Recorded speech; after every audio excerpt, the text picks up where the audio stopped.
السلام علیکم ورحمۃ اللہ وبرکاتہ۔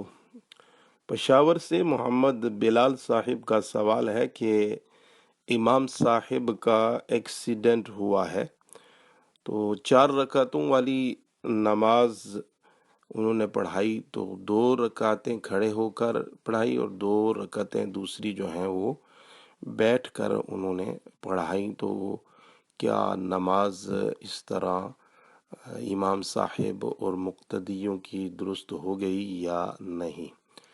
تو عرض یہ ہے کہ ایسا امام جو کسی عذر کی بنا پر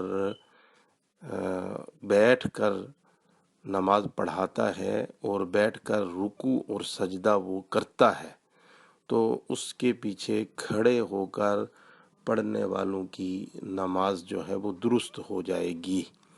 تو لہذا اگر امام صاحب نے 2 رکعتیں کھڑے ہو کر پڑھی اور اس کے بعد وہ عذر شرعی کی وجہ سے بیٹھ کے، یعنی کھڑا ہونے کی ان میں طاقت نہیں رہی، باقی 2 رکعتیں انہوں نے بیٹھ کر رکوع اور سجود کے ساتھ مکمل کی، تو اس طرح سب کی نماز درست ہو جائے گی۔